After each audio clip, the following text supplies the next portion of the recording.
ल अब डिटेल इस्टिमेटमा अब अझै डिटेली त हामी च्याप्टर 6 मा अब पढिहाल्छौँ। ठिक छ। अब च्याप्टर 6 मा चाहिँ अब यसको कन्टेक्स्ट भन्दा पनि हामीले हिसाब चाहिँ क्याल्कुलेसनहरू चाहिँ कसरी गर्छौँ भनेर सिक्छौँ है। ठिक छ। अब त्यस्तै गरी ल अब factors to be consider during the preparation of detail estimate है। अब डिटेल इस्टिमेट प्रिपेयर गर्दाखेरि के फ्याक्टरहरू चाहिँ कन्सिडर गर्नुपर्छ भन्ने कुरा है। अब यो थ्योरीहरू कहीँ कहीँ सोधिरहेको हुन्छ। ठिक छ। अब एउटा भनेको चाहिँ क्वान्टिटी अफ मेटेरियल है। ठिक छ। अब हामीले अब कुनै पनि ठाउँबाट अब 1-2 किलो सामान ल्याउनु र हामीले 10-20 किलो सामान ल्याउनुमा के हुन्छ? 10-20 किलो सामान ल्याउनुमा अभियसली हामीलाई धेरै छुट हुन्छ, धेरै सस्तो पर्न जान्छ नि। ठिक छ।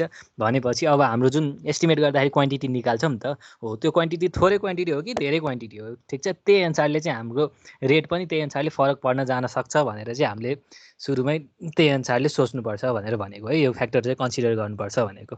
ठिक छ। अब हाम्रो एकदम थोरै क्वान्टिटी आएको छ भने त अब कताबाट मगाउने हो, त्यहाँबाट ल्याउँदाखेरि त अलि धेरै महँगो पर्न जान सक्छ, या धेरै क्वान्टिटीहरू ल्याउनु छ भने अलि सस्तोमा आउन सक्छ है। त्यस्तै गरी अब मेटेरियलको अभाइलेबिलिटी है। अब हाम्रो वरिपरि कतिको हामीलाई चाहिएको मेटेरियल पाइन्छ। ठिक छ। त्यही मजाले पाइन्छ भने अलि सस्तोमा पाइन्छ, पाइँदैन अलि टाढाबाट मगाउनुपर्छ, या अलि बिरलै पाइन्छ भने त्यसको कस्ट चाहिँ अलि हाई पर्न जान्छ है।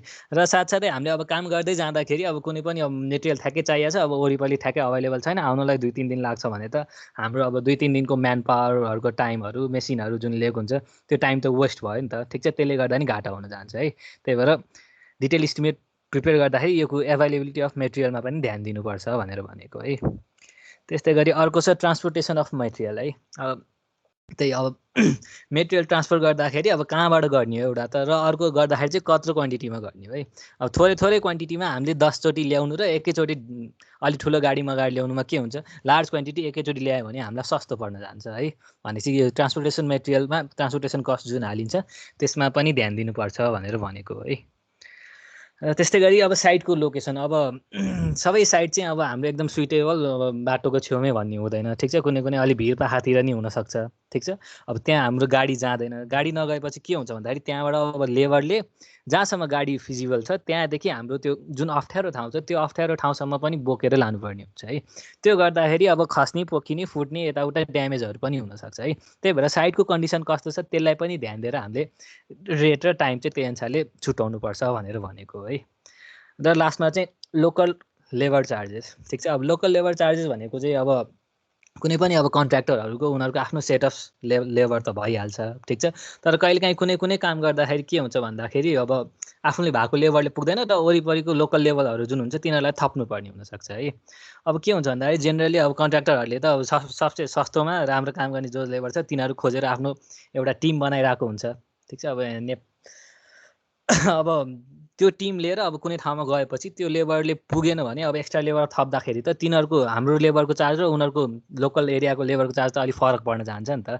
प्लस अब लोकल भएपछि अब उनीहरूको अलि काम गर्न अल्छी गर्ने यताउता सबै कुरा आउँछ है। ठिक छ। त्यही भएर अब त्यो लोकल लेबरको पनि हाम्रो नर्मल लेबरको भन्दा चार्ज कति छ त्यो कुरामा पनि ध्यान दिएर चाहिँ हामीले इस्टिमेट चाहिँ प्रिपेयर गर्नुपर्छ भनेर भनेको है।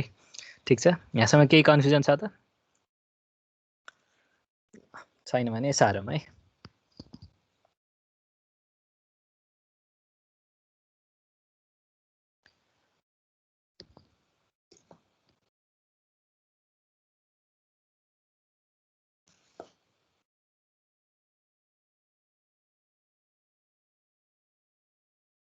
अनि तिमीहरूको के ट्रान्सपोर्टेसन र मेरो एक्जाम सार्ने भन्ने कुरा थियो, के छ?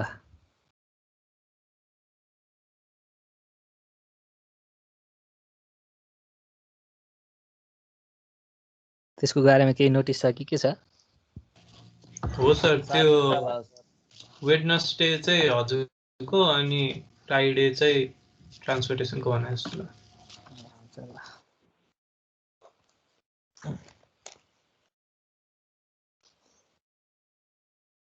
वेडनेसडे ट्रान्सपोर्टेसन कति बजे क्लास छ तिमीहरूको?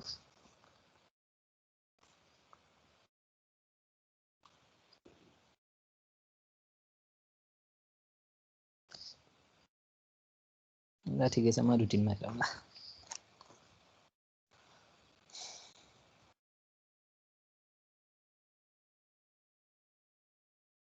एघार बजे छ सर। 11 बजेदेखि छ सर। ओके।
यो exam next Monday next Wednesday होइन कमिङ वेडनेसडे त होइन नि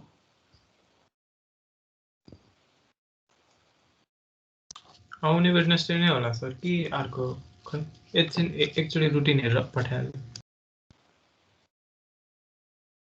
त्यही तिमीहरूको क्वेसनमा अब आज भ्याइयो भने आज नत्र नेक्स्ट क्लासमा त्यही डिटेल इस्टिमेटको अलिकति सुरु गरेर त्यसको क्वेसन नि हालौँ कि भनेर सोचेको हो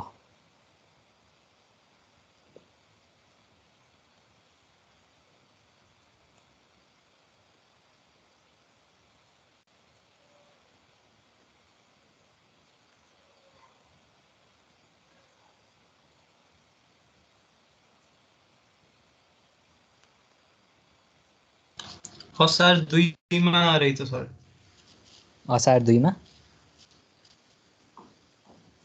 असार 2 भनेको त अब अर्को हप्तै होला भनेको अब आउने हप्ता आज 28 गते भनेपछि अब आउने हप्ता ल ठिकै छ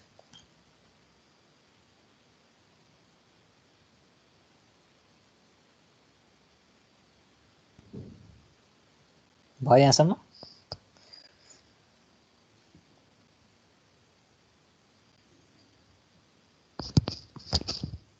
भएको हो अगाडि बढौँ एकैछिन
भयो होला सर ल अगाडि बढाएँ त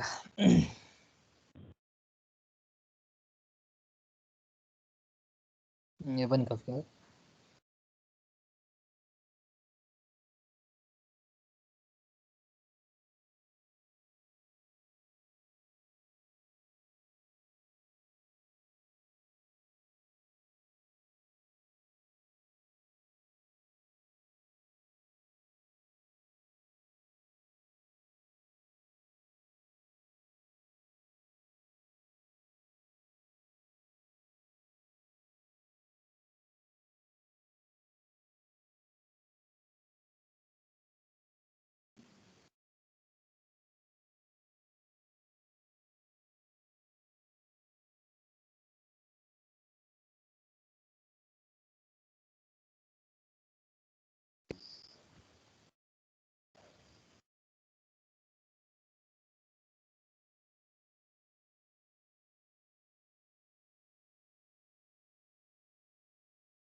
भयो यहाँसम्म?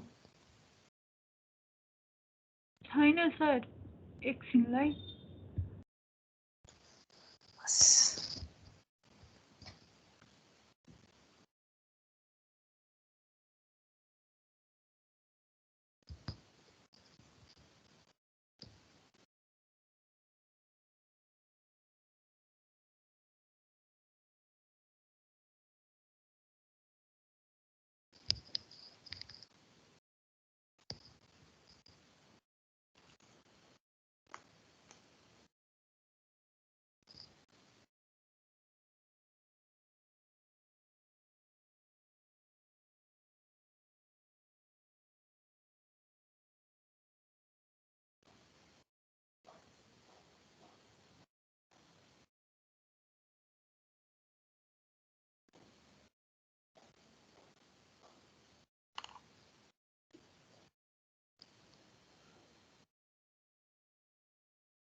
मैले जसलाई भयो भनेर सोद्धाखेरि जसले भयो एकछिन भन्नुभएको थियो नि, उहाँको भएपछि चाहिँ भयो भनिदिनु होला है।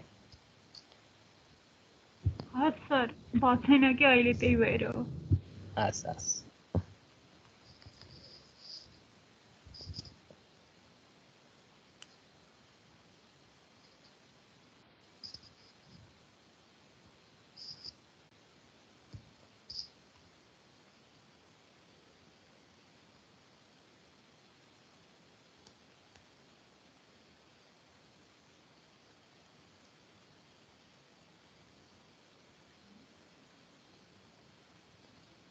भयो सर। अगाडि बढेँ है त।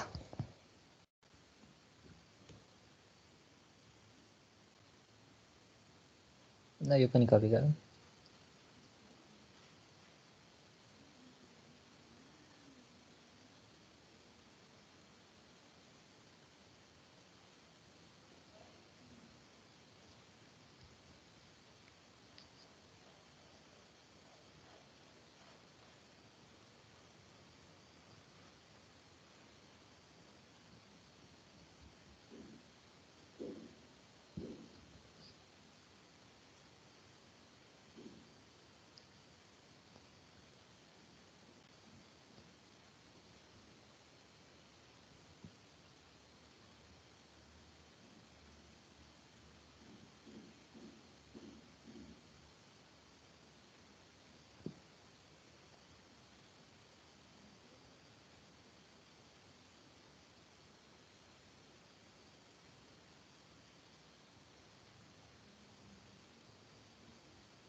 सरी,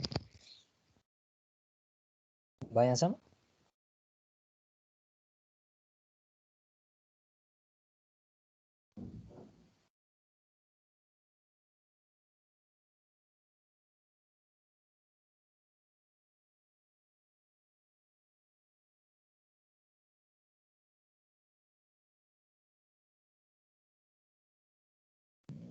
अगाडि बढौँ है त। भएको थिएन सर। Okay okay.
भयो सर। ल अगाडि बढ्दा हुन्छ सबैलाई? ल अगाडि बढेँ त। ल अब आउँछ रिभाइज एस्टिमेट है। अब रिभाइज एस्टिमेट भनेको चाहिँ अब पहिला डिटेल एस्टिमेट बनाइसकेको थियो, अब त्यसले काम गरेन, फेरि अब नयाँ बनाउनु पर्यो भनेर भनेको है। ठिक छ, अब यो रिभाइज एस्टिमेट चाहिँ फेरि किन गरिन्छ भन्दाखेरि यो डिटेल एस्टिमेट नै हो। ठिक छ, डिटेल एस्टिमेटै हो, तर पहिलाको डिटेल एस्टिमेटले काम गरेन, फेरि रिभाइज गर्नु पर्यो भनेर रिभाइज गर्ने है। अब यो चाहिँ किन गरिन्छ भन्दाखेरि ठिक छ, अब एउटा भनेको चाहिँ अब हाम्रो जुन ओरिजिनल्ली डिटेल एस्टिमेट गरेर जुन अमाउन्ट आएको थियो, ठिक छ, अब हाम्रो काम गर्दा गर्दै चाहिँ अब त्यो अमाउन्टभन्दा एक्सिड हुने जस्तो देखियो भने, ठिक छ, त्यस्तो भयो, त्यस्तो केस आयो भने चाहिँ अब फेरि हामीले रिभाइज गरेर अर्को डिटेल एस्टिमेट बनाउनु पर्ने हुन्छ है। एउटा भनेको यो हुन्छ। ठिक छ, अब अर्को भनेको चाहिँ हाम्रो मेटेरियल डेभिएसन भयो भने, ठिक छ, ल सपोज एउटा एकतालले आरसिसी बिल्डिङ बनाउनु थियो अरे, तर अब बिचमा केही कुरा चेन्ज भएर सबै त्यसको डिटेल एस्टिमेट बनाइसकेको थियो, बिचमा फेरि चेन्ज भएर होइन स्टिल स्ट्रक्चर बनाउने भन्ने भयो अरे। ठिक छ, अब इभन लास्टमा अब अल्टिमेटली त हामीले कस्ट नै हेर्ने हो। ठिक छ, अब कस्ट पनि हाम्रो विदिन रेन्ज नै भयो भने पनि ठिक छ, यसरी मेटेरियल नै डेभिएसन भएको बेलामा चाहिँ हामीले के गर्नुपर्छ, फेरि रिभाइज एस्टिमेट चाहिँ बनाउनु पर्ने हुन्छ है। ठिक छ, र अब अर्को भनेको चाहिँ के हुन्छ भन्दाखेरि हाम्रो जुन इन्डिभिजुअल आइटमको हामीले डिटेल इस्टिमेटमा त हाम्रो जुन सब टपिक थियो नि अर्थवर्क एक्जाभेसनहरू आरसिसीको लागि हाम्रो कङ्क्रिटको लागि भनेर जुन छुट्टै छुट्टै टपिकमा बसेर हामीले जुन क्वान्टिटीहरू र तिनीहरूको कस्ट निकालिन्छ। ठिक छ, अब हामीले काम गर्दाखेरि अब कुनै पनि एउटा क्वान्टिटीको अरे, ठिक छ, कुनै पनि एउटा क्वान्टिटीको चाहिँ हामीले एस्टिमेट गरेको भन्दा 10%ले नै बढी हुन थाल्यो भने चाहिँ ठिक छ, हो त्यसको फेरि हामीले के गर्नुपर्छ, रिभाइज एस्टिमेट बनाउनु पर्छ है। ठिक छ, अब यति तिनवटा केस भयो भने चाहिँ हामीले के गर्नुपर्छ, रिभाइज एस्टिमेट बनाउनुपर्छ। एउटा भनेको हाम्रो ओभरअल कस्टबाटै 5%ले डेभिएट भयो भने, या मेटेरियल डेबिट भयो भने, या इन्डिभिजुअलमा पनि 10%भन्दा बढी डेभिएसन भयो भने। ठिक छ, अब यो रिभाइज एस्टिमेट बनाउँदाखेरि चाहिँ के गर्नुपर्छ भन्दाखेरि हाम्रो जुन पहिलाको इस्टिमेट ओरिजिनल इस्टिमेट त छँदैछ। ठिक छ, अब त्यसमा जुन चेन्ज गरेको छ नि हो त्यो चेन्जलाई पनि हामीले साइड बाई साइड राखेर एउटा कम्पेरिटिभ स्टेटमेन्ट चाहिँ सो गर्नुपर्छ है। अब त्यो कम्पेरिटिभ स्टेटमेन्ट भनेको चाहिँ यस्तो हुन्छ है। ठिक छ, हाम्रो यही सबै कुराहरूको डिटेल इस्टिमेसनहरू त यो जुन पहिलाको ओरिजिनल थियो। ठिक छ, अब रिभाइजमा चाहिँ केले गर्दाखेरि डेभिएसन भयो, किन भयो, अब यहाँ चाहिँ रिमार्क्समा चाहिँ किन भयो भनेर त्यसको रिजन पनि लेखिन्छ है। ठिक छ, केही कन्फ्युजन छ? सजिलो कुरा हो, यो पनि कपी गरौँ है त।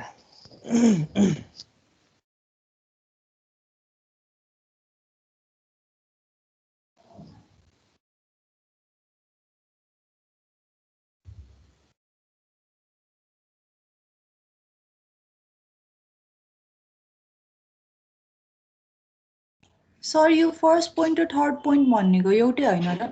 ए होइन, त्यही मैले भनेको थिएँ नि, हाम्रो जुन टोटल अमाउन्ट छ नि, टोटल अमाउन्टको चाहिँ 5%ले एक्सिड भयो भने चाहिँ रिभाइज इस्टिमेट बनाउनु पर्ने हुन्छ।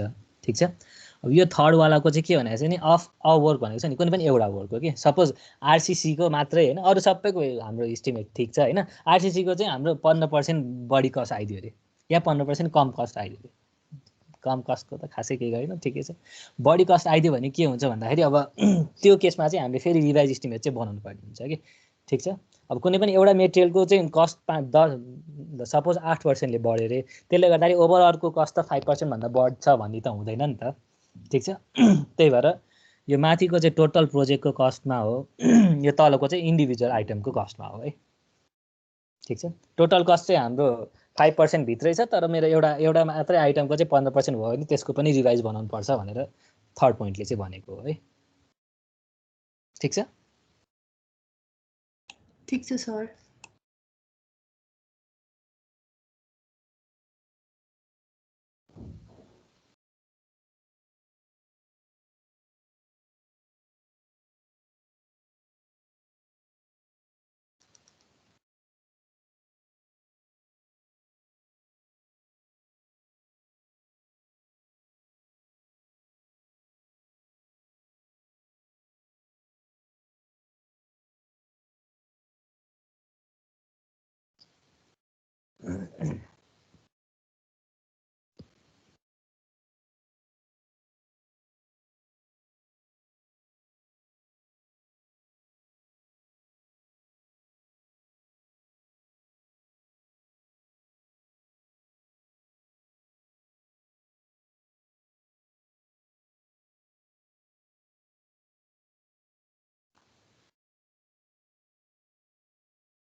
अब यो च्याप्टरमा तिमीहरूलाई प्रायः सोध्ने भनेको चाहिँ त्यही टाइप्स अफ इस्टिमेट भनेको के हो या कुनै पनि 2-3टा इस्टिमेटहरू तोकेर यो भने के हो भनेर सोध्छ है।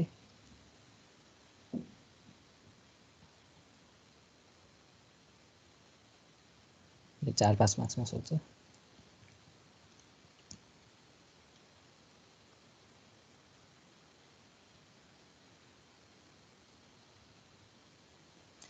त्यो प्लिन्थेरिया मेथड क्युबिकल मेथडको चाहिँ पहिला चाहिँ सोधिरहेको हुन्थ्यो। अब त्यही यो हाम्रो सिलेबस हल्का अपग्रेड भएपछि चाहिँ अलि सोध्न छोडेको छ। अब तर त्यो ट्युबको भर चाहिँ हुँदैन, पढ्नु त सबै कुरो परिहाल्यो। कतिवटा टाइप छ सर एस्टिमेसनको या एस्टिमेटको? हजुर 7वटा छ। त्यो अगाडि क्लासमा लेखा पनि थिएँ। तर हाम्रो यही एउटा भनेको प्रिलिमिनरी इस्टिमेट भयो, अर्को भनेको डिटेल इस्टिमेट नै हो। अरू सबै भनेको यो रिभाइज भनेको नि एउटा डिटेल इस्टिमेटै हो। अब यसपछि पढ्ने पनि सबै डिटेल इस्टिमेटै हो, तर एउटा स्पेसिफिक कन्डिसन आयो भने बनाइन्छ के। त्यही भएर त्यस्तो कम्प्लिटली नयाँ डिफ्रेन्ट आइडियावाला चाहिँ छैन। अब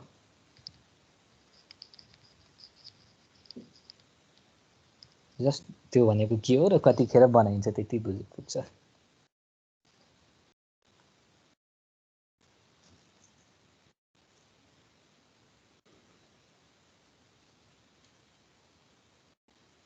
भयो यहाँसम्म?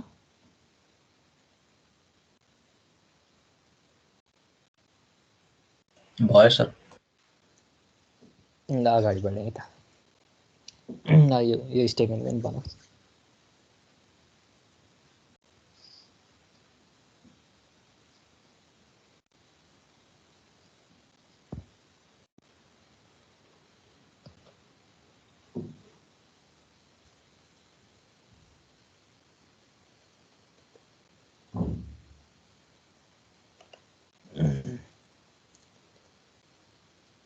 ठिक छ नि, यसमा चाहिँ अब क्वान्टिटी केही पनि चेन्ज भएको छैन, त्यही भएर सेम भइहाल्यो। अर्थवर्कमा चाहिँ ब्रिक प्याट सोलिङमा चाहिँ हाम्रो 5 मिटर स्क्वायरले बढेछ, पिसिसीमा 4 मिटर क्युबले बढेछ है।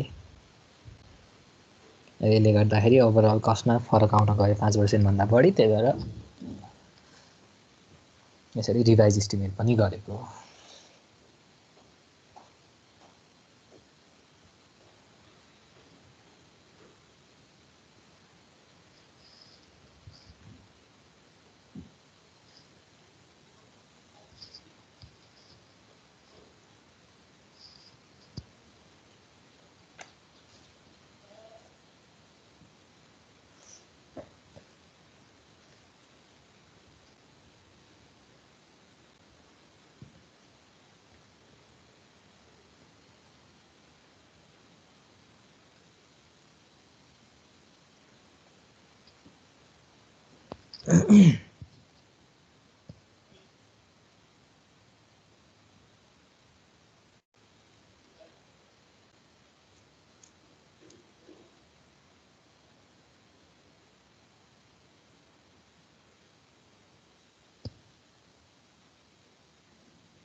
भयो भयो सर। ल अगाडि बढेँ है त। अब अर्को छ सप्लिमेन्ट्री इस्टिमेट है, ठिक छ। अब यो सप्लिमेन्ट्री इस्टिमेट भनेको चाहिँ के हो भन्दाखेरि हामीले काम गर्दा गर्दै है, सपोज एउटा बिल्डिङ बनाउनु थियो अरे, बिल्डिङ बनाउँदा बनाउँदै अब एउटा सानो एउटा जुन पाले बस्नलाई एउटा सानो एउटा एक कोठाको सानो एउटा स्ट्रक्चर नि बनाउनु पर्ने भयो अरे, ठिक छ। पहिला चाहिँ हाम्रो डिजाइनमा थिएन अरे, ठिक छ। अब गर्दा गर्दै एउटा चाहिँ सानो एउटा बनाउनु पऱ्यो अरे, या अब कुनै पनि एउटा हाम्रो रुमहरू एउटा तरिकाले डिजाइन गरेको थियो भने चाहिँ त्यसलाई मोडिफाई गरेर अर्को तरिकाले बनाउनु पऱ्यो अरे, ठिक छ। हो त्यस्तो केही एक्स्ट्रा कुराहरू थपिएको केसमा चाहिँ, ठिक छ, एक्स्ट्रा कुराहरू थपिएको केसमा चाहिँ के गरिन्छ भन्दाखेरि एउटा पहिलाको डिटेल इस्टिमेट त भइहाल्यो, त्यो सँगसँगै अब अर्को एउटा सप्लिमेन्टरी इस्टिमेट बनाइन्छ, त्यो पनि डिटेल इस्टिमेट नै हो, ठिक छ। त्यसमा चाहिँ अब नयाँ हामीले के गरेको छौँ त्यो नयाँ कुराकोहरूको चाहिँ डिटेल इस्टिमेट बनाएर अनि त्यसमै जोडेर दुईवटा रिपोर्ट बनाइन्छ है, ठिक छ। अब यो भनेको चाहिँ त्यही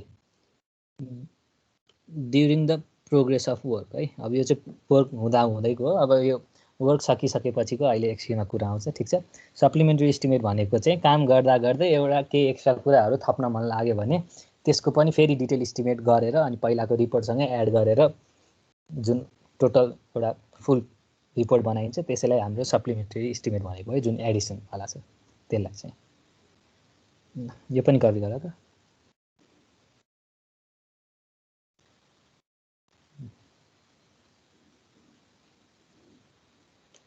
अनि यसमा त्यही during the progress of work है।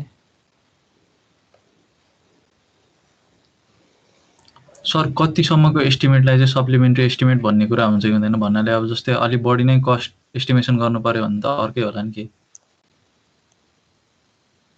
त्यस्तो अब कुनै एउटा प्रोजेक्ट गर्दा गर्दै अब त्यो एक्चुअल प्रोजेक्टभन्दा बढी नै कस्ट पर्ने त एक्स्ट्रा एड चाहिँ नहोला, त्यो सानोतिनो फाटफुट कुरालाई नै हो। अब कम्प्लिटली अब त्यही त अब हाम्रो अब त्यो गर्दाखेरि त्यही हाम्रो टोटल कन्स्ट्रक्सनको कस्ट गर्छ त्योभन्दा 5%ै बढी गयो भने त फेरि के हुनुपर्छ, रिभाइज इस्टिमेट बनाउनु परिहाल्छ है। त्यसरी सप्लिमेन्टलाई ठ्याक्कै पर्सेन्टेज नै त तोकेको अलि छैन, तर त्यही हामीले अब गर्दा गर्दै के एड गर्नु पर्यो भने त्यो एडवालाको लागि पहिला जुन डिटेल इस्टिमेट छ त्यसैमा एड गरेर पठाउने भनेको हो।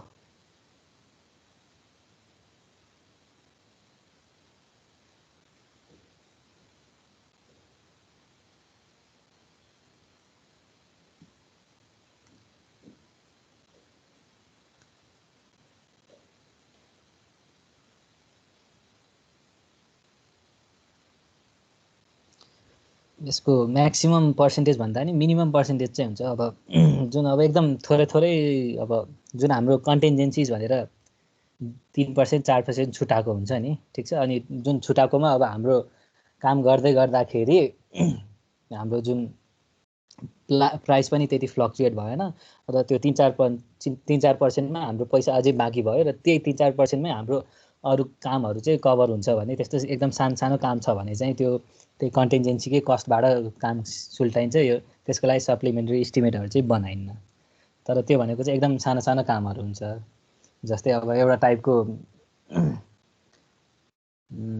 अब एउटा स्टेयरकेस चाहिँ अब राम्रो त्यहाँको चुच्चो बनाइरहेको थियो अरे, अब त्यसमा अझै नोजिङ थपेर यसो अलिकति डिजाइनहरू थपिदिनु पऱ्यो, ठिक छ। बाहिरको एक्स्ट्रा अलिअलि डिजाइनहरू यताउता थपिदिनु पऱ्यो भने चाहिँ अब त्यो चाहिँ कन्टेन्जेन्सीमै जान्छ, त्यसको लागि छुट्टै सप्लिमेन्टरी इस्टिमेट चाहिँ बनाइन्न है। तर जुन कन्टेन्जेन्सीको कस्टले भ्याउँदैन त्यो कस्टभन्दा अब एक्स्ट्रा कस्टमा गएर अरू नै केही स्ट्रक्चरै टाइपको केही बनाउनु पऱ्यो भने चाहिँ त्यसको लागि छुट्टै डिटेल इस्टिमेट बनाएर सप्लिमेन्टरी इस्टिमेट भनेर थपिन्छ।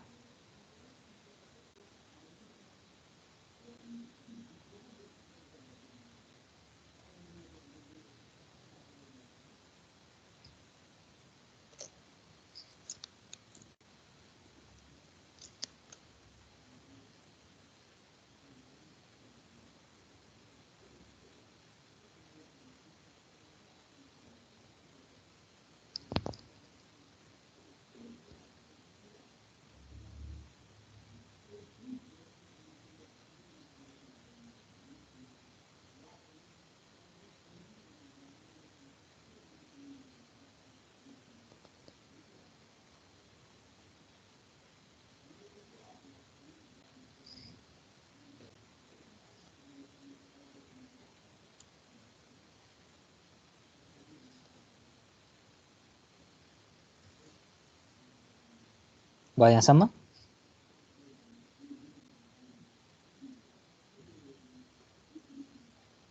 ल अगाडि बढेँ यता। के हो? भयो सर भन्न थालेको थिएँ मैले। ओके ल अब annual repair and maintenance estimate है। अब यो भनेको चाहिँ के हुन्छ भन्दाखेरि अब बिल्डिङको नि सर्टेन लाइफ हुन्छ, ठिक छ। अब बिल्डिङको अब हाम्रो आरसिसी बिल्डिङको 50 to 100 इयर्स भनेर हुन्छ, ठिक छ। अब त्यस्तै अब बिल्डिङलाई मात्र नहेरिकन रोडलाई पनि हेऱ्यो भने रोडको पनि सर्टेन लाइफ हुन्छ, ठिक छ। अब त्यो लाइफ टाइमभरि त्यो स्ट्रक्चरले राम्ररी राम्ररी पर्फर्म गर्नु पऱ्यो नि त, ठिक छ। अब त्यसको लागि अब त्यही अब हाम्रो अब माइनर रिपेयरहरू अब घरहरूमा कहीँबाट टालटुल गर्नु पऱ्यो, चुहिन थाल्यो, यताउता गर्नु थाल्यो भने माइनर रिपेयरहरू गर्नुपर्ने हुन्छ, या पेन्टहरू उडेर गयो भने रिपेन्टिङहरू यताउता काम गर्नुपर्ने हुन्छ नि, ठिक छ। हो त्यो भनेको चाहिँ हाम्रो annual repair and maintenance estimate भनेर हुन्छ है, ठिक छ। अब यो भनेको नि डिटेल इस्टिमेट नै हो, ठिक छ। तर त्यसको काम चाहिँ त्यही हाम्रो रनिङ फेज जुन हुन्छ प्रोजेक्टको वर्किङ फेजमा चाहिँ त्यो हाम्रो जुन काम छ त्यो कामले चाहिँ राम्ररी पर्फर्म गरोस् भनेर हुन्छ है, ठिक छ। त्यही बिल्डिङको लागि त्यही माइनर रिपेयरिङहरू पेन्टिङहरू भनेर हुन्छ। अब रोडहरूको लागि चाहिँ फेरि अब त्यो पटहोल हुन्छ, जुन खाल्टोहरू हुन्छ, खाल्टोहरू पुरेर फेरि कालोपत्र गर्नेहरू यताउता हुन्छ है। अब यो annual repair and maintenance cost चाहिँ हाम्रो 1.5 to 2% भन्दा बढी चाहिँ हुनु हुँदैन है, ठिक छ। योभन्दा बढी नै हुन गयो भने चाहिँ फेरि अब हाम्रो यसपछि हाम्रो इस्टिमेटको टाइप पर्छ नि त्यसमा आउँछ है, ठिक छ। भनेपछि चाहिँ यो चाहिँ हाम्रो बिल्डिङको कन्स्ट्रक्सन गर्नको लागि जति कस्ट लागेको थियो त्योभन्दा 1.5 to 2% भन्दा बढी हुनु हुँदैन है, ठिक छ। र अब त्यस्तै गरी अर्को इस्टिमेट भनेको चाहिँ के छ भन्दाखेरि एक्सटेन्सन एन्ड इम्प्रुभमेन्ट इस्टिमेट, ठिक छ। एक्सटेन्सन एन्ड इम्प्रुभमेन्ट इस्टिमेट भनेको चाहिँ के हो भन्दाखेरि हाम्रो जुन सप्लिमेन्ट्री इस्टिमेट अघिको कुरा थियो नि, ठिक छ, त्यो भनेको चाहिँ काम गर्दा गर्दै केही एक्स्ट्रा कुरा थपियो भने हो, ठिक छ। यो भनेको चाहिँ के हो भन्दाखेरि काम सकिसकेको छ तर अब सपोज एउटा घर बनायो 3 तल्लेको, ठिक छ। अब यसो 2-3 वर्षपछि अब फेरि एक तला थप्नुपर्ने हो भनेर पेएनसारको डिमान्ड आयो भने है, अब यो नर्मल रेसिडेन्सियल बिल्डिङलाई त खासै त्यस्तो डिटेल इस्टिमेटहरू गरिन्न, ठिक छ। जस्ट एक्जाम्पल केही एउटा एक्स्ट्रा एडिसनल स्ट्रक्चरहरू थप्नु पऱ्यो, काम सकिसकेको थियो पछि इम्प्रोभाइज गर्नलाई त्यसलाई थप्नु पऱ्यो, या अब ठुलो एउटा अब 4-5वटा क्लासरुमहरू थियो र सपोज त्यसको बिचको सबैको गाह्रोहरू फुटाएर चाहिँ एउटा ठुलो मिटिङ रुम बनाउनु पऱ्यो, ठिक छ।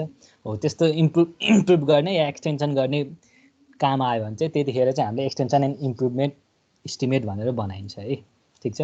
अब यो चाहिँ हाम्रो अब यसको कस्ट चाहिँ त्यही 1.5 देखि 2% भित्रै पर्न गयो भने चाहिँ यो एनुअल रिपेयर एन्ड मेन्टेनेन्सबाटै गरिन्छ, यसैबाट कटाइन्छ, ठिक छ। यसको लागि फेरि छुट्टै इस्टिमेट बनाइँदैन। तर योभन्दा बढी कस्ट आउन गयो भने चाहिँ त्यसको लागि फेरि छुट्टै एक्सटेन्सन एन्ड इम्प्रुभमेन्ट इस्टिमेट भनेर बनाउनु पर्ने हुन्छ है, ठिक छ। अनि उता चाहिँ यो चाहिँ after completion of the work. अनि यसको लागि के हुनु भयो नि, जुन हाम्रो annual repair and maintenance fund छ, ठिक छ, त्यसले पुगेन भने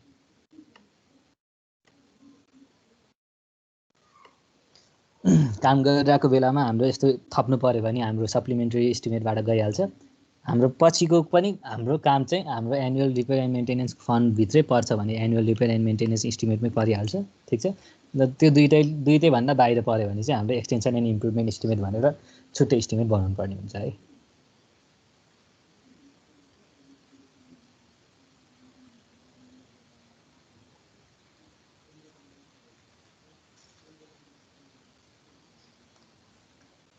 सर यो एस्टिमेट चाहिँ काम स्टार्ट हुने भन्दा अगाडि नै गर्ने हो कि काम सकिसकेपछि हो?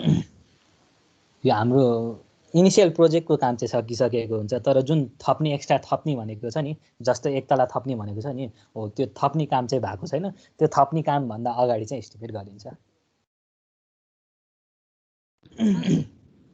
अगाडि एस्टिमेट गरेर अब त्यही थप्दाखेरि पनि अब उनीहरूको सर्टेन फन्ड हुन्छ, त्यो फन्डले पुग्छ कि पुग्दैन सबै एनालाइसिस त गर्नु पऱ्यो नि, त्यसको लागि हो यो चाहिँ।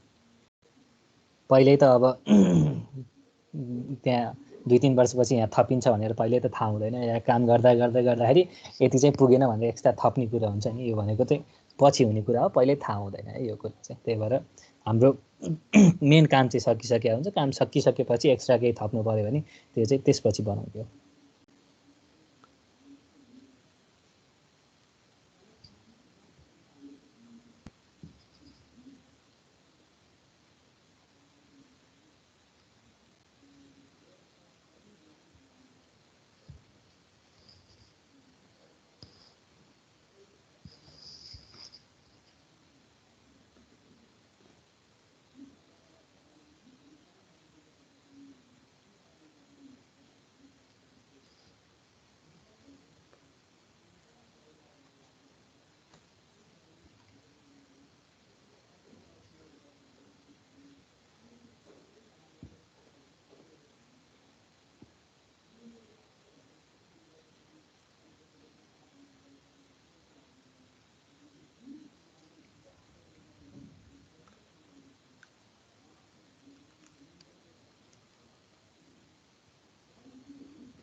भयो यहाँसम्म? एकैछिन है सर। हस्।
भयो सर।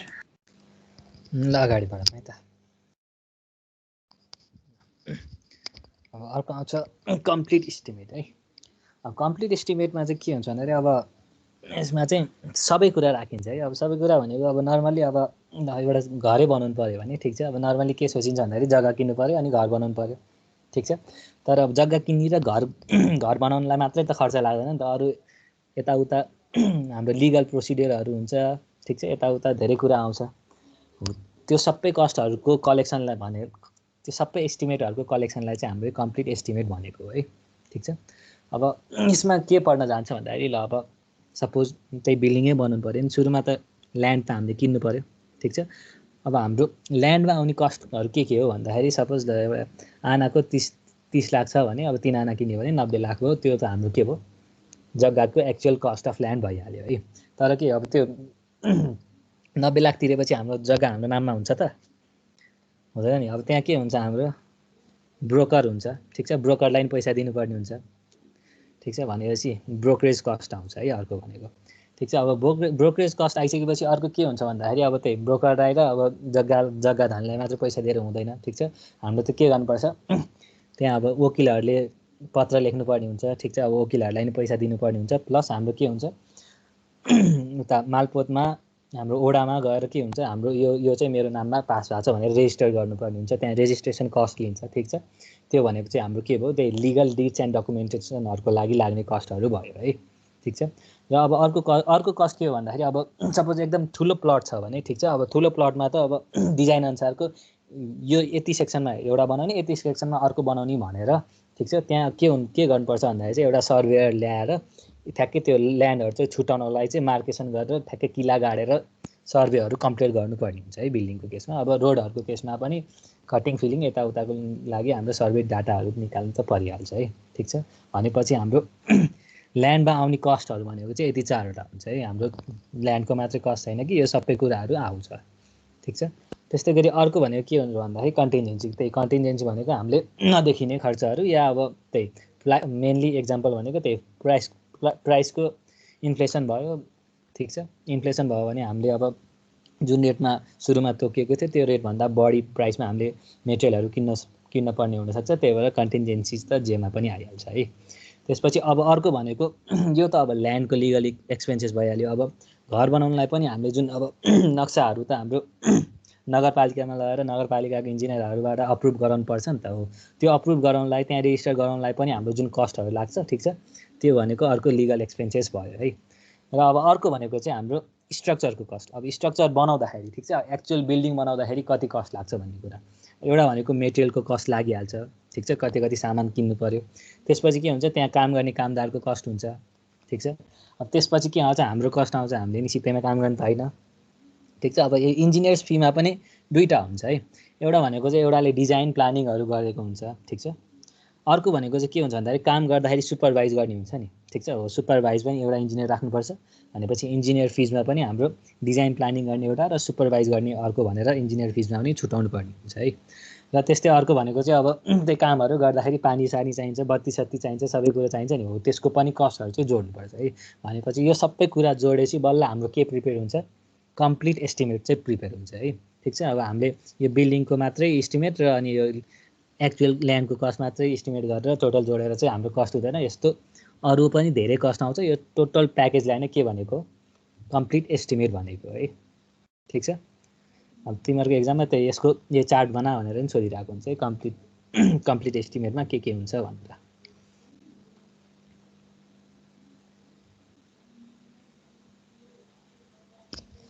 ल यो पनि कपी गर।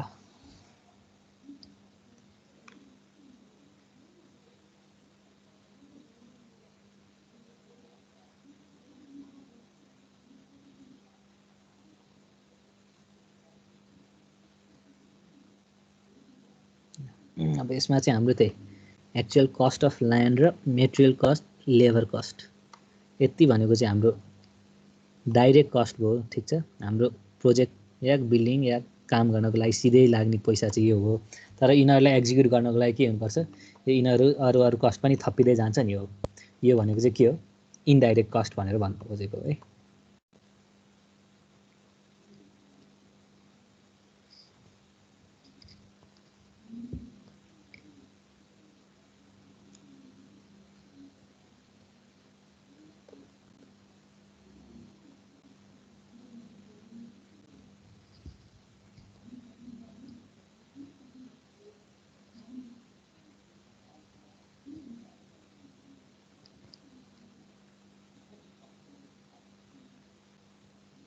ब्रोकर भने त थाहा छ नि होइन।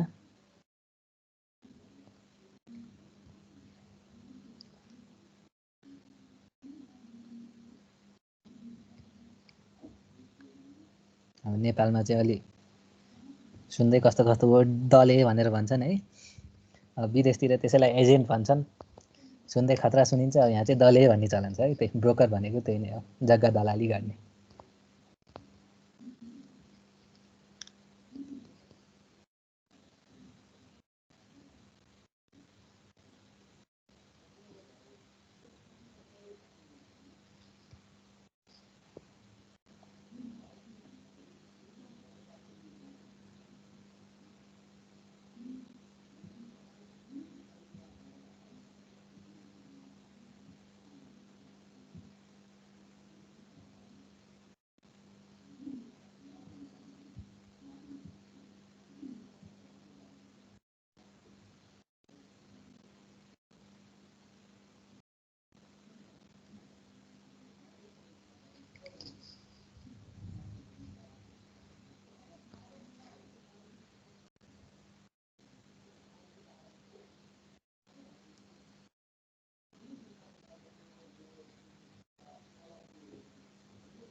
भयो होला सर यो। भयो अगाडि बढौँ। ल अब अर्को भने अर्को तिमीहरूको एउटा सानो एउटा टाइटल छ यो भने चाहिँ split of cost of building भनेको चाहिँ अब बिल्डिङको नर्मली टेन्टेटिभली अब तलको जग खन्नलाई जग बनाउनलाई आरसिसी यताउताहरूमा चाहिँ कति जति चाहिँ टोटल बिल्डिङको कस्ट लाग्छ भन्ने कुरामा चाहिँ है ठिक छ। अब यसमा चाहिँ त्यही हाम्रो फाउन्डेसनको काम गर्नलाई टोटल बिल्डिङको चाहिँ 17 to 18% जति चाहिँ पैसा लाग्छ ठिक छ। ब्रिक वर्क गर्नलाई 20% जति लाग्छ। कङ्क्रिटिङहरू रिइन्फोर्समेन्टहरू स्टिलहरूको लागि 15% लाग्छ। झ्याल ढोका भेन्टिलेसनहरूको लागि 12% लाग्छ ठिक छ। अब रुफमा वाटर प्रुफिङहरू फिनिसेसहरू टाइल्सहरू राख्नु पऱ्यो भने 5% जति लाग्छ। प्लास्टरिङहरू गर्नलाई 5 to 6% लाग्छ। फ्लोरिङको कामलाई 5% हुन्छ। पेन्टिङलाई 2-3%। इलेक्ट्रिफिकेसनहरू सेनिटरीहरू वाटर सप्लाईहरूको लागि 12 to 13% र अरू छुटपुट कामको लागि 4 to 5% चाहिँ लाग्छ है। अब यो भनेको चाहिँ नर्मली अब यो बनाउनलाई कति जति लाग्ला भनेर टेन्टेटिभ यसो एस्टिमेट गर्नलाई या कसैलाई इन्फर्मेसन दिनलाई चाहिँ यति जति लाग्छ भनेर भन्न मिल्छ है।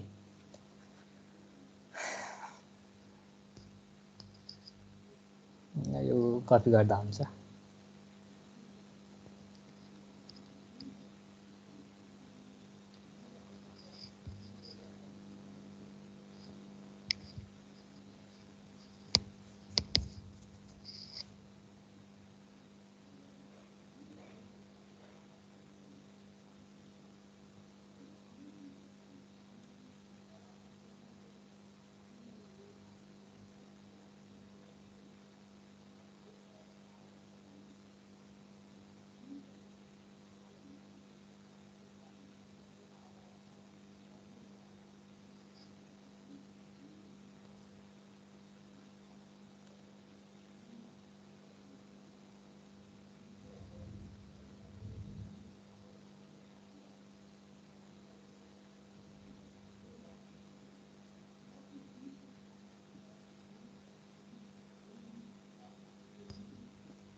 भयो यहाँसम्म? भयो सर। ल सर तिमीहरूको एकछिन है। हुन्छ हुन्छ तिमीहरूको च्याप्टर 3 चाहिँ यहीँसम्म हो है। त यसबाट त्यही 4 to 5 मार्क्स सोध्ने हो। अब चाहिँ च्याप्टर 4, 5 भन्दा नि च्याप्टर 6 मा छिरौँ है। डिटेल इस्टिमेट अलि त्यतातिर जाउँ। तिमीहरूको खै यो कोर्स सिलेबस अलि यताउता गरेको छ। पहिला डिटेल इस्टिमेट हाम्रो क्वान्टिटीहरू कति आउँछ निकालौँ, त्यसपछि बल्ल रेट एनालाइसिसतिर जाउँला है। च्याप्टर 4 र 5 लाई चाहिँ अहिले होल्डमा राखेर च्याप्टर 6 मा छिरौँ है। अब सर इलेक्ट्रिफिकेसनहरूलाई पनि 12-13% धेरै नै लाग्दो रहेछ है। इलेक्ट्रिफिकेसन, वाटर सप्लाई, सेनिटरी सबै छ नि त। अब सेनिटरीमा अब हाम्रो यो ढल व्यवस्थापन गर्नु पऱ्यो, सोकपिटहरू, सेफ्टी ट्याङ्कहरू बनाउनु पऱ्यो, पानीको पाइपहरू ल्याउनु पऱ्यो, त्यसको सबैको लागि लाग्छ। अब इलेक्ट्रिफिकेसनमा त्यही लाइटहरू यताउता सबै हाल्नु पऱ्यो। अब यो भनेको चाहिँ टेन्टेटिभ एउटा नर्मल बिल्डिङ बनाउनुको लागि हो। अब यसमा अझै धेरै फ्यान्सी बनाउनु छ भने त त्यो त फरक परिहाल्छ। एउटा जेनरल नर्मल बिल्डिङ बनाउनुको लागि चाहिँ यो हो है। भयो है सर। ओके भनेपछि अब च्याप्टर 6 मा छिरौँ है त। के तिमीहरूलाई पढ्दा झ्याउ लागेको त छैन नि?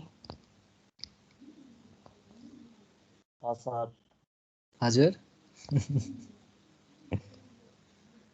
अब मैले चाहिँ त्यही यो च्याप्टर 6 अलिकति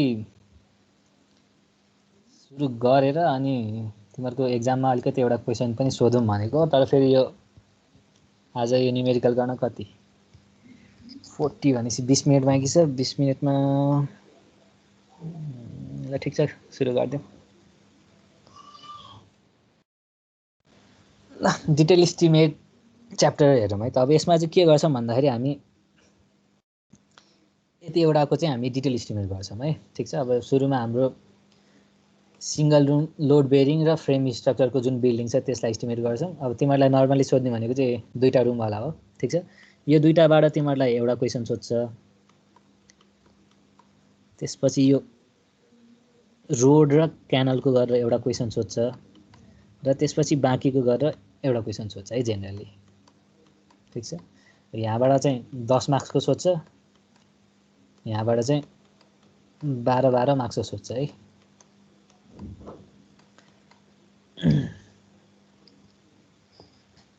टोटल 35 मार्क्सको अब एक मार्क्स यताउता हुन्छ है अब यसमा चाहिँ त्यही हाम्रो बिल्डिङकोबाट चाहिँ एउटा सोध्छ त्यसको 12 मार्क्स हुन्छ त्यसपछि त्यही रोडहरू क्यानलहरूकोबाट एउटा सोध्छ र अब हाम्रो हाइवेहरूको लागि भयो कल्भर्टहरूको लागि well foundation pier T beam decking soak pit safety tank underground RCC water ट्याङ्कहरू ठिक छ अब यिनीहरूको एस्टिमेट भनेर चाहिँ एउटा क्वेसन सोध्छ है यो माथिको किन हटेन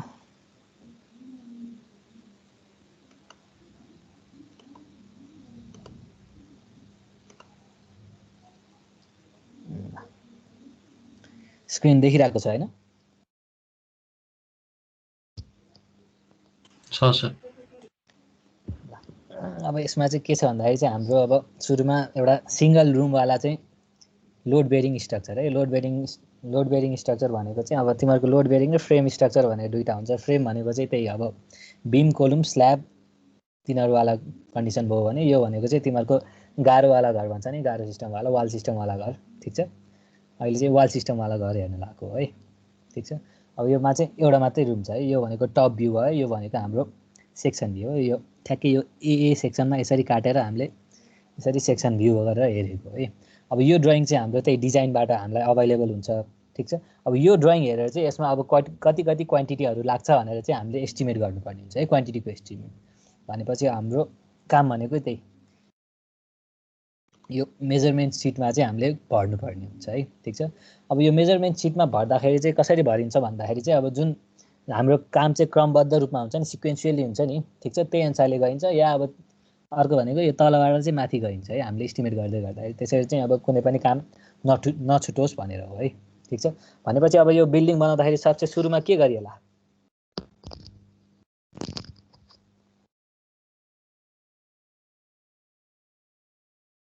कुनै पनि एउटा जग्गामा एउटा घर बनाउनु छ भने सबसे सुरुमा के गरिएला यहाँ जुन ड्राइङमा देखेको छ सबसे सुरुमा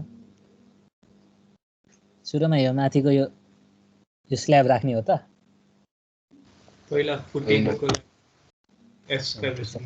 पहिला फुटिङको काम गरिन्छ फुटिङको पनि के हो फुटिङ हाल्नुभन्दा अगाडि पहिला त खन्नु पर्यो नि ठिक छ भनेपछि सबसे सुरुमा चाहिँ खन्नुपर्छ है भनेपछि सुरुमा मैले त्यही अर्थवर्किङ एक्सकभेसन है एक्सकभेसन हामीले खन्दाखेरि चाहिँ कति माटोहरू चाहिँ खनिन्छ ठिक छ कति माटो खन्नुपर्ने हुन्छ र त्यो कति माटो खन्यो त्यही अनुसारको हामीले रेट एनालाइसिस गरेर रेट राखेर हामीले टोटल अमाउन्ट निकाल्छौँ है ठिक छ अब यसमा चाहिँ हामीले जस्ट के गर्ने मेजरमेन्ट सिटमा त हामीले टोटल क्वान्टिटी कति छ भनेर त्यो मात्रै निकाल्ने हो है ठिक छ अब त्यही तिमीहरूलाई एक्जाममा चाहिँ एउटा कि दुईटा रुमवाला बिल्डिङ सोधेर त्यसको अर्थवर्क कति लाग्छ निकाल भनेर त्यसको आरसिसी कति लाग्छ त्यसको या पिसिसी कति लाग्छ या त्यसको स्टिल बार कति लाग्छ त्यो कति हुन्छ भनेर सोध्छ है तिमीहरूलाई नर्मल्ली 3टा कुरा चाहिँ एस्टिमेट गर्न लाउँछ है अब हामी पढ्न चाहिँ सबै कुरा पढ्छौँ एक्जाममा चाहिँ 3टा मात्रै कुरालाई एस्टिमेट गरेर कति हो भनेर भन्छ एउटाको 3 मार्क्स जति हुन्छ के अरे एउटाको 4 मार्क्स हुन्छ टोटल 12 मार्क्समा सोध्छ है नर्मल्ली ठिक छ अब भनेपछि सुरुमा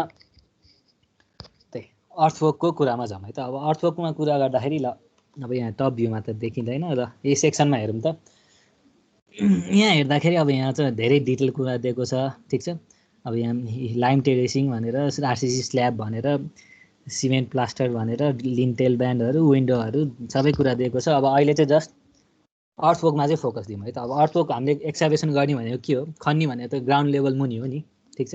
भनेपछि हेर त तिमीहरूको यो के छ, ग्राउन्ड लेभल भनेर दिएको छ।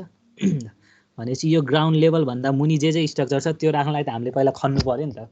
भनेपछि हेर त हाम्रो खन्ने ठाउँ कहाँ छ, यो जुन फुटिङ बनाएको छ नि, यो फुटिङ मुनि खन्नु पऱ्यो कि परेन।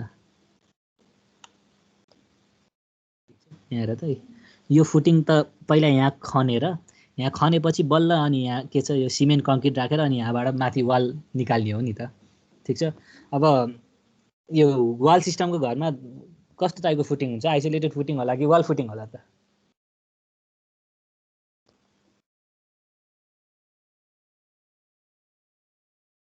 ठिक छ। अब के हुन्छ भन्दाखेरि ल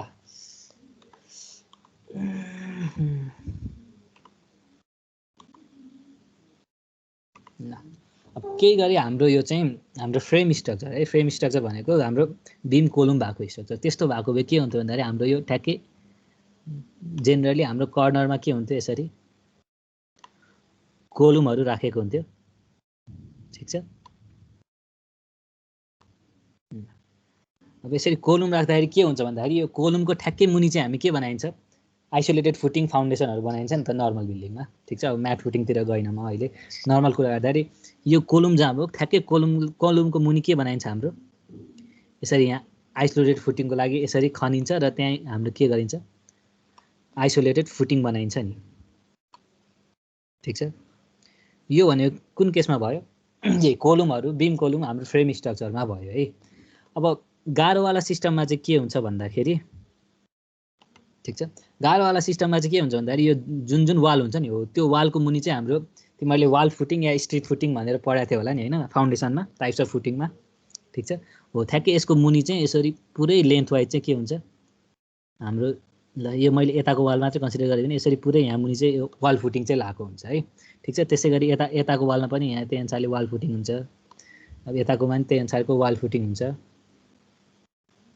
ठिक छ। यता पनि त्यही अनुसारको वाल फुटिङ हुन्छ है। भनेपछि हाम्रो कोलुम छ भने चाहिँ त्यो ठ्याक्कै कोलुमको मुनि मुनि चाहिँ हाम्रो आइसोलेटेड फुटिङ ढक्क ढक्क बस्ने भयो। तर यसरी हाम्रो वाल सिस्टमवाला घर छ भने के हुन्छ, हाम्रो प्रत्येक वालको मुनि चाहिँ के हुन्छ, यसरी वाल फुटिङ चाहिँ बनाइन्छ है, ठिक छ। अब हाम्रो क्रस सेक्सनमा के देखाएको छ, यो हाम्रो वाल भयो, ठिक छ। यो वालको मुनि यो पनि हाम्रो ब्रिककै मेसनरीकै स्ट्रक्चर हो, ठिक छ। यो मुनि हाम्रो यहाँ सिमेन्ट कङ्क्रिटवाला के बनाएको छ, फुटिङ बनाएको छ नि, ठिक छ। यो हाम्रो यो स्ट्रक्चर भनेकै के हो, वाल फुटिङ हो है, यो स्ट्रक्चर भनेकै, ठिक छ। यो वाल फुटिङ के हुन्छ, मेरो पुरै वालको लेन्थ वाइज नै हुन्छ है। भनेपछि अब यो वाल फुटिङ त कतिको थिकनेसको छ, हाम्रो 70 सेन्टिमिटरको थिकनेसको छ नि त। भनेपछि यो वाल फुटिङ यहाँ बनाउनलाई मैले के गर्नु पऱ्यो, यहाँ त यसरी यति डेप्थ त मैले खन्नु पऱ्यो नि त, ठिक छ, क्रस सेक्सनमा हेर्दाखेरि, ठिक छ।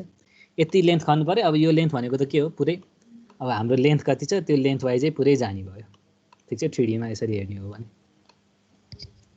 ठिक छ।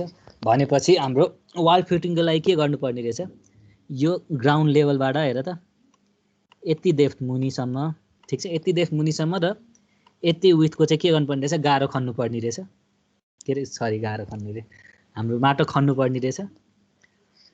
ल भनेपछि हेर त, र अब यहाँ जुन तलको पिसी छ, यो पिसिसीलाई मैले 70 सेन्टिमिटर खनिसकेँ। अब फेरि यहाँ माथिको यो जुन यो भनेको चाहिँ हाम्रो ब्रिक वर्कको है, ठिक छ।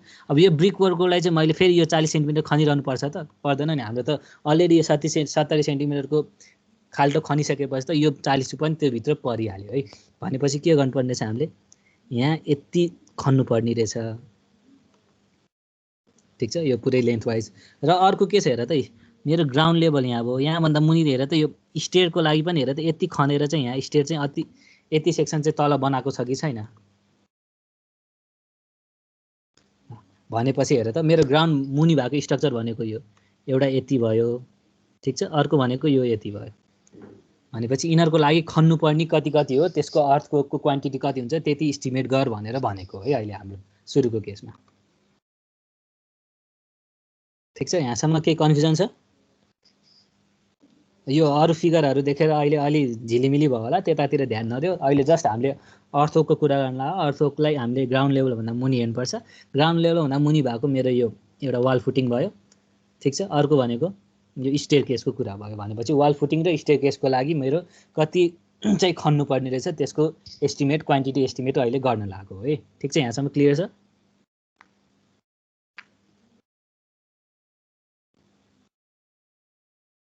बुझ्यो सर। ल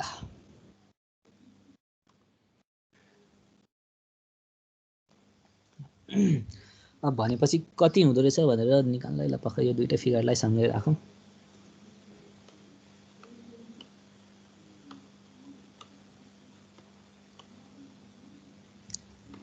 ल ठिक छ, हाम्रो एउटा प्लान भ्यू भयो, अर्को सेक्सन भ्यू भयो है। ठिक छ, अब हेर त हाम्रो प्लान भ्यूबाट हामीलाई के डाइमेन्सन आउँछ, हाम्रो लेन्थ र विथ आउँछ। ठिक छ, र हाम्रो सेक्सन भ्यूबाट के आउँछ, विथ र डेप्थ आउँछ नि। ठिक छ, हो भनेपछि यो दुईटा ड्रइङ हेरेर हामीले लेन्थ विथ र डेप्थ तिनटै निकाल्न सकिन्छ।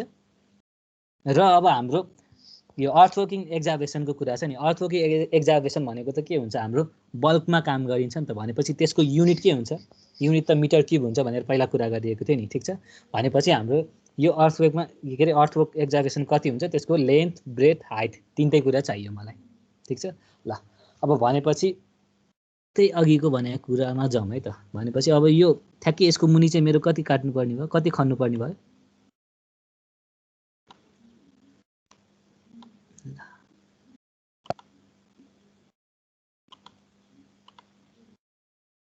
मैले यसले देखाइदिएँ। ठिक छ, यसको मुनि यति खन्नुपर्ने भयो। र अब यो र यो त ठ्याक्कै एउटै डाइमेन्सनको भइहाल्यो।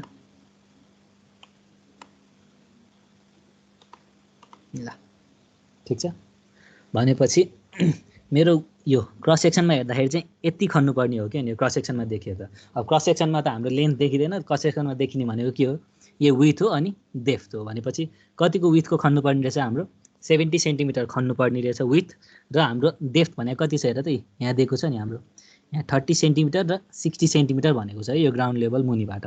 भनेपछि टोटल कति भयो, टोटल 90 सेन्टिमिटरको चाहिँ खन्नुपर्ने रहेछ है। ठिक छ, माइक अन गरे केही सोध्नलाई हो? होइन सर। ल ठिक छ, त्यसो भए भनेपछि हेर त यसबाट हाम्रो विथ र डेप्थ त आयो। अब हाम्रो टप भ्यूबाट लेन्थ पनि हेरौँ है त। ठिक छ, अब भर्खर मैले भनेको थिएँ नि, हेर त यसको के हुन्छ, मेरो पुरै लेन्थ वाइज नै मेरो के हुन्छ, वाल फुटिङ हुन्छ भनेर भनेको थिएँ नि। ठिक छ, भनेपछि हेर त यो ल मैले यसरी बनाइदिएँ, यसरी देखाइदिउँ। मैले यता यसरी देखाइदिउँ, यता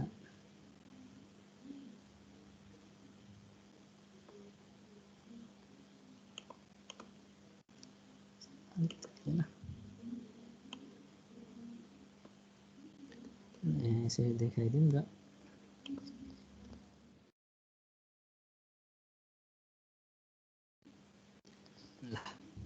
अब भनेपछि हेर त मैले टप भ्यूबाट हेऱ्यो भने त हेर त मेरो यो जुन फुटिङ छ, वाल फुटिङ छ, वाल फुटिङको लागि त मैले यो वाल भन्दा त के यो 30 सेन्टिमिटर छ, तर हाम्रो त के छ टोटल त 70 सेन्टिमिटर चाहिँ खन्नुपर्छ नि त। भनेपछि योभन्दा अभियसली मेरो ठुलो हुने भइहाल्यो। भनेपछि यो वालको वरिपरि कति विथमा, मैले 70 सेन्टिमिटरको विथमा चाहिँ मैले के गर्नुपर्ने रहेछ, खन्नुपर्ने रहेछ। भनेपछि मैले यो जुन यति येलो मार्क गरेको छु नि, ठिक छ, यति येलो मार्क गरेको चाहिँ मैले के गर्नुपर्ने रहेछ, सुरुमा खन्नुपर्ने रहेछ हो। ठिक छ,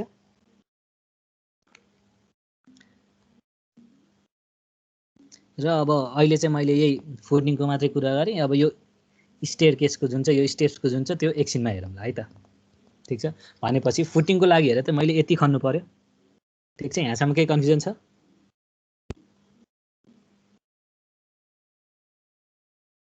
ल छैन भने है। ठिक छ, ल अब अर्थवर्किङ एक्जाभेसन भयो। अब अर्थवर्कमा पनि मेरो के छ हेर त, एउटा स्टेप्सको गर्नु छ, अर्को वाल फुटिङको गर्नु छ नि त। भनेपछि सुरुमा के गरेँ भनेदेखि मैले यसलाई दुईटामा छुट्याइदिएँ है त। ठिक छ, अब सुरुमा के गरिदिएँ भने मैले ल अब यसलाई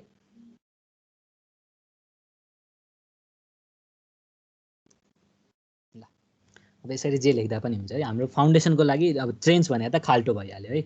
भनेपछि फाउन्डेसनको लागि मैले खाल्टो खन्नुपर्ने छ भनेर यो अर्थवर्कको भित्र पनि एउटा फाउन्डेसन ट्रेन्चेस या वाल फुटिङको लागि ट्रेन्चेस भनेर राखेँ।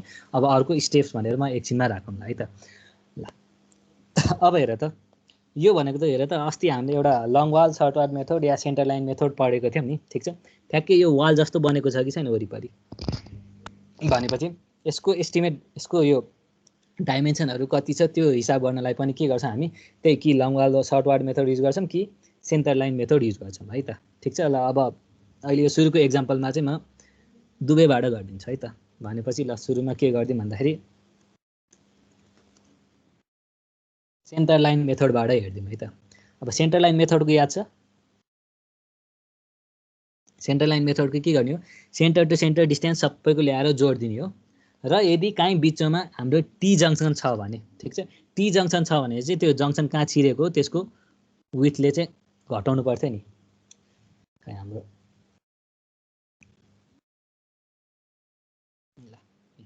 सेन्टर लाइन मेथडमा के गरेको थियो भन्दाखेरि हाम्रो यो सबैको सेन्टर टु सेन्टर जोडिएको थियो, ठिक छ।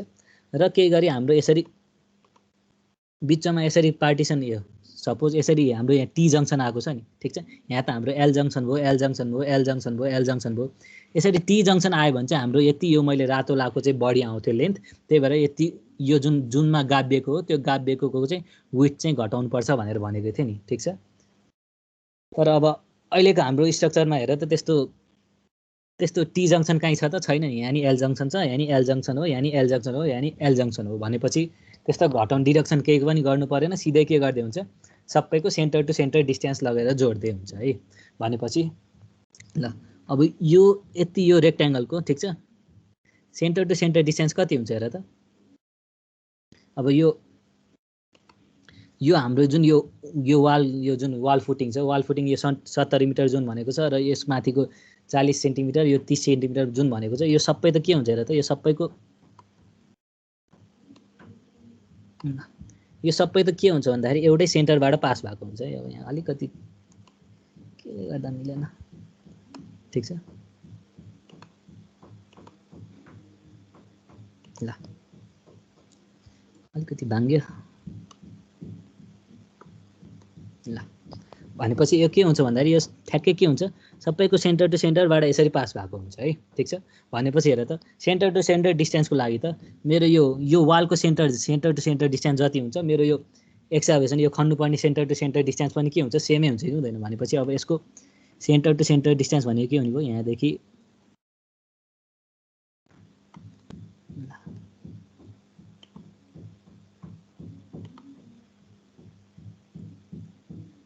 यसको सेन्टरदेखि यसको सेन्टरसम्म, यसको सेन्टरदेखि यसको सेन्टरसम्म, यसको नि सेन्टर टु सेन्टर डिस्टेन्स,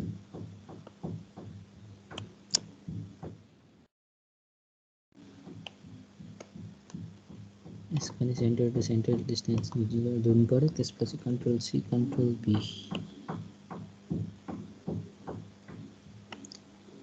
ल ठिक छ। ल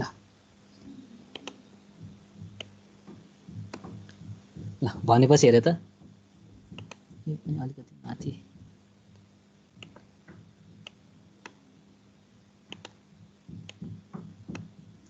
ल भनेपछि यो मेरो यो वालको लागि पनि प्लस यो मेरो एक्जाभेसनको लागि पनि के भयो र त, यो भनेको सेन्टर लाइन भयो कि भएन। भनेपछि यो सेन्टर लाइनको टोटल डिस्टेन्स कति छ त्यो सबै डिस्टेन्स जोड्नु पर्यो नि। भनेपछि हेर त मेरो यहाँसम्म 3.6 छ, 3.6 यो इन्टु इन डिस्टेन्स, ठिक छ, इन्टु इन डिस्टेन्स 3.6 छ। अब यो 3.6 मा कति, यता 30 सेन्टिमिटर भनेपछि यता 0.3 को हाफ जोड्नु पर्यो, यता पनि 0.3 को हाफ जोड्नु पर्यो। भनेपछि कति भयो 3.6 प्लस 0.3/2, 0.3/2 भनेपछि 3.9 भयो मेरो टोटल यो डिरेक्सनको डिस्टेन्स। त्यस्तै गरी यो डिरेक्सनको सेन्टर टु सेन्टर डिस्टेन्स कति हुन्छ, यता 4 मिटर भयो। 4 मिटर भएपछि यता पनि कति छ, 0.3 मिटर यता गएको छ, यता पनि के छ 0.3 मिटर उता गएको छ। भनेपछि सरी 0.3/2 सेन्टिमिटर उता गएको छ, यता पनि 0.3 सेन्टिमिटर/2 उता गएको छ। भनेपछि यतातिरको total centre to centre distance पनि कति भयो मेरो 4.3 मिटर भयो, ठिक छ यहाँसम्म। ठीक छ सर। ल भनेपछि अब मैले रिमार्क्समा के लेख्दिएँ भन्दा मेरो टोटल यो सबैतिरको सेन्टर टु सेन्टर डिस्टेन्स मैले जोडी भने कति भयो र त दुईतिर कति छ मेरो दुईतिर 4.3 छ र दुईतिर कति छ 3.9 हो सर ल भनेपछि यतातिर 3.9 भयो दुईतिर र यतातिर दुईतिर 4.3 भयो भनेपछि टोटल कति आयो 2 times 4.3 plus 3.9 ल भनेपछि 16.4 आयो है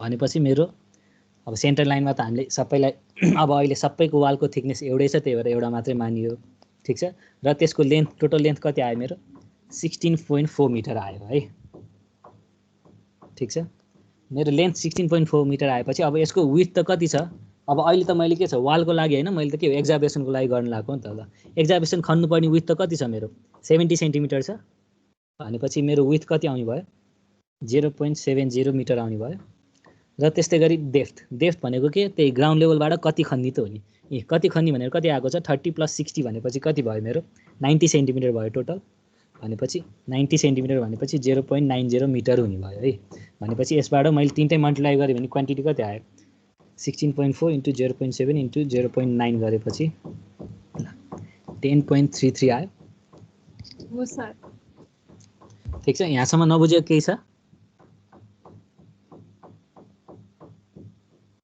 यहाँ केही कन्फ्युजन छ भने सोधौँ है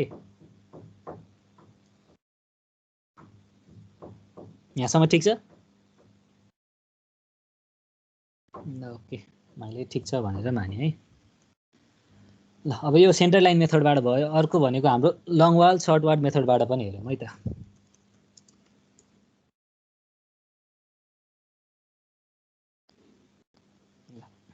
अब लङ वाल सर्ट वाल मेथडमा हामीले के गरिन्थ्यो भन्दाखेरि जतातिर लामो डिरेक्सन छ त्यतातिर त्यसलाई लङ वाल मानिन्थ्यो जतातिर छोटो छ त्यसलाई सर्ट वाल मानिन्थ्यो भनेपछि यतातिर 4 मिटर लामोवाला छ यतातिर 3.6 मिटर छोटोवाला छ भनेपछि यसलाई लङ वाल मानियो यसलाई सर्ट वाल मानियो र हामीले लिँदाखेरि डाइमेन्सन लिँदाखेरि कसरी लिन्थ्यो अरे लङ वालको चाहिँ के लिन्थ्यो आउट टु आउट डाइमेन्सन लिन्थ्यो र हाम्रो सर्ट वालको लागि इन टु इन डाइमेन्सन लिन्थ्यो नि हाम्रो आउट टु आउट लेपछि यति पुरै आयो इन टु इन लिएपछि यति आयो आउट टु आउट लेपछि यति आयो इन टु इन लिएपछि यति आयो भनेपछि हाम्रो टोटल डाइमेन्सन आउँथ्यो भनेर पहिला भनेको थिएँ नि मैले याद छ ठिक छ ल भनेपछि अब यसमा त्यस्तै गरौँ है त ल अब हामीलाई के चाहियो यो एक्जाबेसन कति गर्ने हो यसको लङ वालको लागि आउट टु आउट डिस्टेन्स चाहियो सर्ट वालको लागि इन टु इन डिस्टेन्स चाहियो है भनेपछि आउट टु आउट भनेको बाहिरदेखि बाहिर भनेपछि मलाई कति ल मलाई यहाँदेखि यहाँसम्मको डाइमेन्सन कति छ त्यो चाहियो है ल यति डाइमेन्सन चाहियो अब यति डाइमेन्सन भनेको कति हुन्छ भन्न सक्छौ यतिकै के छ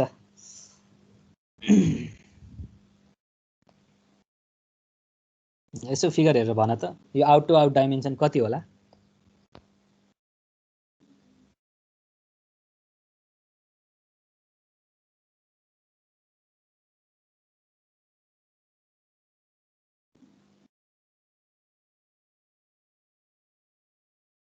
हो सर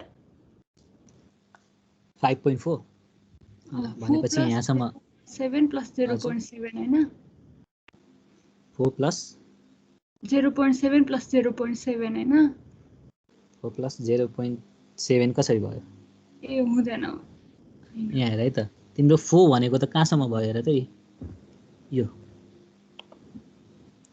4 भनेको त मेरो यति डाइमेन्सन भयो हुँदैन ठीक छ अब यसमा 0.7 अनि प्लस 0.7 गरेपछि त बाहिर जान्छ है ठीक छ अब यसमा मैले ल ठिक छ अब यसमा मैले अस्ति पनि भनेको थिएँ नि हेर त अब यो जुन यतातिर मैले लङ वाल सर्ट वाल पहिला गराएको थिएँ नि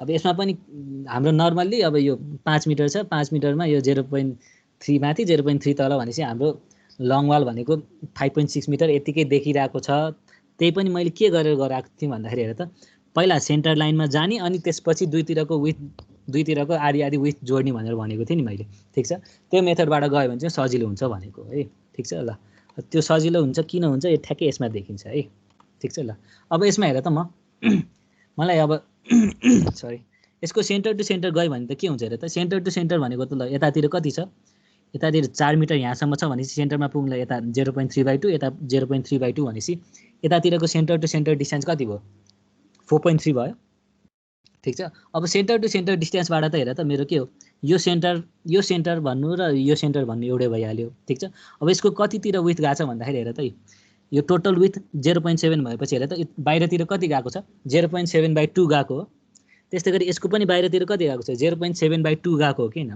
भनेपछि सेन्टर टु सेन्टर डिस्टेन्समा जानु पर्यो सेन्टर टु सेन्टरबाट मैले आउट टु आउट लिनु छ भने चाहिँ यो यसको विथ जोड दिनुपर्छ ठीक छ अब त्यस्तै गरी इन्टु इन लियो भने चाहिँ है त इन्टु इन लिँदाखेरि के हुन्छ भन्दाखेरि मेरो यहाँदेखिको यहाँसम्मको लेन्थ चाहियो नि ठीक छ त्यो गर्दाखेरि के गर्ने भन्दाखेरि फेरि सेन्टर टु सेन्टर जाने सेन्टर टु सेन्टर भनेपछि 3.9 भनेपछि यहाँसम्मको डिस्टेन्स भयो ठीक छ अघि आउट टु आउट डाइमेन्सन लिनलाई मैले जोडेको थिएँ भनेपछि इन्टु इन लिनलाई चाहिँ के गर्नुपर्छ मैले यताको आधी विथ र यताको आधी विथ चाहिँ घटाउनु पर्ने हुन्छ है ठीक छ भनेपछि मेरो लङ वालको लागि मैले लङ वाल हाम्रो लेन्थ निकाल्नको लागि के गर्नुपर्छ भन्दाखेरि पहिला सेन्टर टु सेन्टर डिस्टेन्समा जानु पर्यो भनेको सेन्टर टु सेन्टर कति छ लङतिर 4.3 छ ठीक छ ल भनेपछि हाम्रो 4.3 भइहाल्यो 4.3 मा अब हाम्रो आउट टु आउट जानु छ भनेपछि भर्खर मैले के भनेको थिएँ आउट टु आउट जानु छ भनेपछि दुईतिरको आधी आधी थिकनेस जोड्नुपर्छ भनेको थिएँ नि भनेपछि यतातिर 0.7/2 यतातिर 0.7/2 भनेपछि मेरो कति भयो 0.7/2 0.7/2 भनेपछि 0.7 भइहाल्यो भनेपछि यो भनेको कति आयो 5 मिटर आयो सर ठीक छ ल भनेपछि हाम्रो लङ वाल अहिले कतिवटा छ यो एउटा भनेपछि दुईटा लङ वाल छ भनेपछि यो दुईटा आयो त्यसको लेन्थ कति छ हाम्रो 5 मिटर आयो ठीक छ अब विथ त कति छ त्यही हाम्रो 0.7 को 0.70 को विथ हो र हाम्रो डेप्थ पनि कति हो 0.90 को डेप्थ हो ठीक छ ल अब त्यस्तै गरी यसमा ल पक्का यसमा लङ वालमा जाउँ पहिला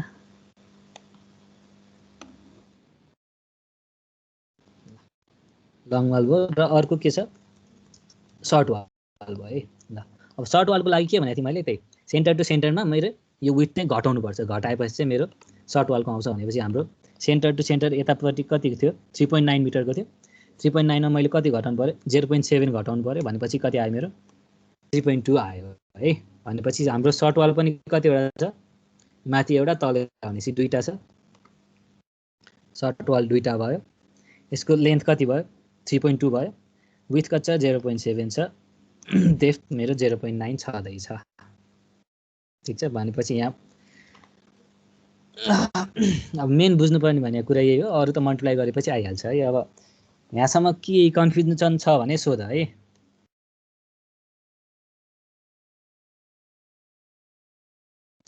सबैले बुझेको हो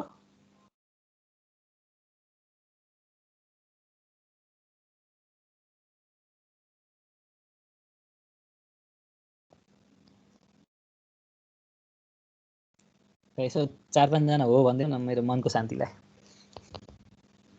हो सर बुझिया छ नि हैन ल अब बुझेर चुप लाग्यो हो कि नबुझेर चुप लाग्यो हो अब मलाई कन्फ्युज भयो ल ठिकै छ भनेपछि अब यसको क्वान्टिटी आएपछि त के छ हेर त length into breadth into height into कति एउटा छ दुईटा छ भनेपछि यो सबै मल्टिप्लाई गरेपछि कति आयो 2 * 5 * 0.7 * 0.9 गरेपछि कति आयो त 6.3 आयो र यतापट्टि 2 * 3.2 * 0.7 * 0.9 गरेपछि कति आयो 4.03 आयो है ठीक छ ल अब भनेपछि हेरेर त मेरो टोटल क्वान्टिटी कति आयो लङ वालको 6.3 आयो सर्ट वालको 4.03 भनेपछि दुईटा जोड्दाखेरि कति आयो मेरो 10.33 आयो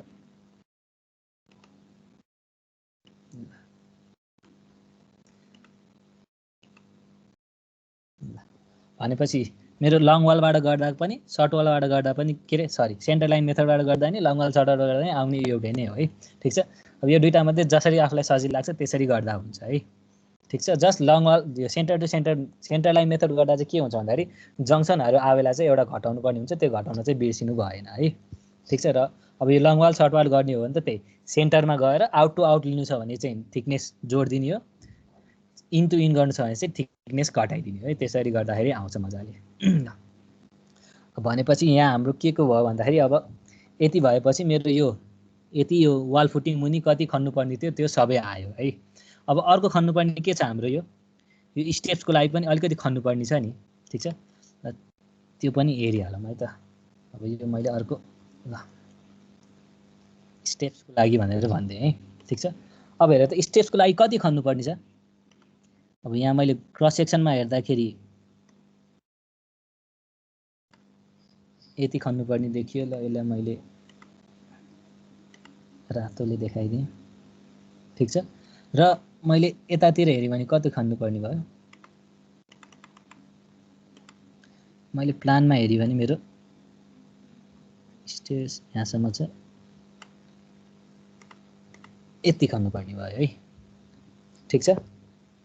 भनेपछि अब यो स्टेजको लागि मैले प्लानमा हेर्दाखेरि यति खन्नुपर्ने भयो र क्रस सेक्सनमा हेर्दाखेरि यति खन्नुपर्ने भनेपछि अब यसबाट मैले त्यसको लेन्थ ब्रेथ हाइट कति खन्नुपर्ने निकाल्न सकिन्छ। अब यसको त अघिको वालको जस्तो यस्तो पुरै कभर गरेको छैन, त्यही भएर सिम्पली निकाल्दा हुन्छ है। Simply length breadth into height गरेपछि आइहाल्छ। भनेपछि अब यसको हेर त यसको खन्नुपर्ने लेन्थ कति छ हेर त स्टेजको लेन्थ त कति छ हेर त हाम्रो 1.2 छ कि छैन, ठिक छ। भनेपछि यतातिर 1.2 मिटर चाहिँ लेन्थ वाइज चाहिँ खन्नुपर्ने रहेछ है, ठिक छ। यहाँ डाइमेन्सन देखिन्छ 1.2 मिटर भनेर।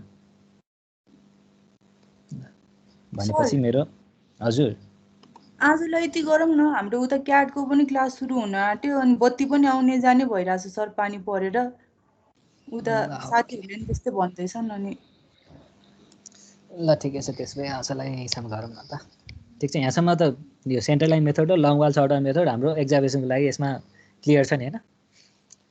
ल त्यो भएपछि आजलाई यति नै गरौँ ल। हस् सर। ल अर्को पालि कन्टिन्यू गरौँ ल। यो अर्को क्लासमा चाहिँ अलिकति हेर है त तिमीलाई। अनि एक्जाममा चाहिँ म यो एक्जामिनेसन पनि सोध्छु है। हुन्छ सर। ल यहाँसम्म चाहिँ पढ है त। हाम्रो मन्डे फेरि क्लास छ नि होइन सर? मन्डे क्लास छ। हस् सर।